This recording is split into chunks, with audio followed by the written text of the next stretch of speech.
Hi guys, in this video we're going to have a go at making a little bug cake or a beetle. So I've just baked a dome shaped cake and I'm just going to cut that in half. Now I'm just going to use ganache on this one. You can use buttercream, and I've actually filled the inside with ganache and then I'm going to cover it fully on the outside as well. Try and get it as smooth as you can. You might have to put it in the fridge in between layers to just set it and then have another go at smoothing more on. And I've just got some black fondant here, and I'll put links in the description box below the video to everything that I've used. I'm just going to smooth it down with the palm of my hands, get it as smooth as you can. You can use a cake smoother if you prefer.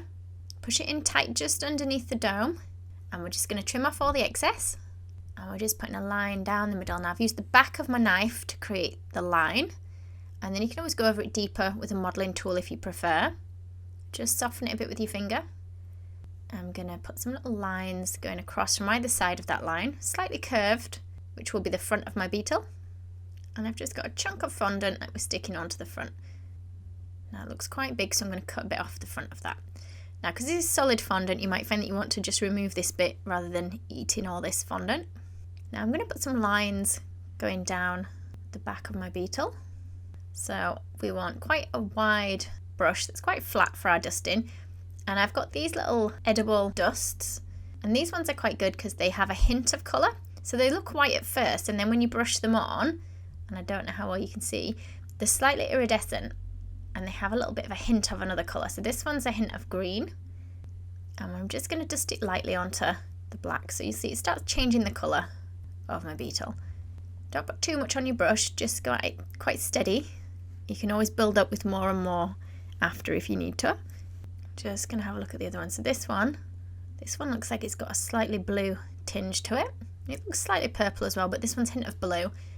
So rather than going over the same place, I'm working kind of at the back and then slightly over the green there in the middle, so that we're getting more than one colour on there. And what I'm going to do is I'm just going to use an edible glaze. I'm just going to spray this on. You'll see I've put a kitchen towel down because it's really difficult to get off your work surface, this, once you've sprayed it. But it'll just give our beetle a nice shiny looking back, and then we'll work a bit more on its little face. So I've just got a ball or oval that we're going to squish onto the front. Using a balling tool, I'm going to create 2 eye sockets. Now I've gone with really big eyes because mine's going to be a bit googly looking, but you can go smaller. Now I'm adding some Tylose to my fondant just because it's going to firm it up a little bit, because I want it to be a bit like, is it a Rhino beetle? I don't know what they're called. So we're creating kind of 2 cones that we're shaping slightly. So the top one is going to bend downwards and the bottom one's going to bend upwards. So it does look a bit Rhino-like from the side. And if you want to add any of the iridescent dust to it, you can do. And then we're going to create 2 little balls, just white fondant I've got here, that we're pushing into those eye sockets. So you can see it's got quite big eyes, but that's fine. I'm happy with big eyes on mine. And then I've got some more black fondant.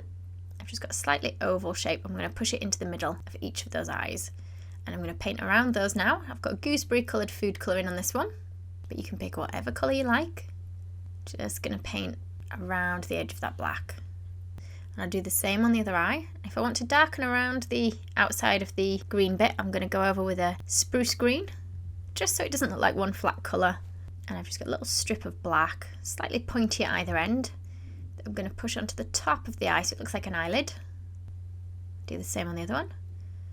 And I think I'm going to make this into a lady, a female bug. So I'm going to put quite a lot of that dust on so that she actually looks more like she's wearing a bit of eyeshadow on those eyelids. Just putting a little bit more on the horn on her head.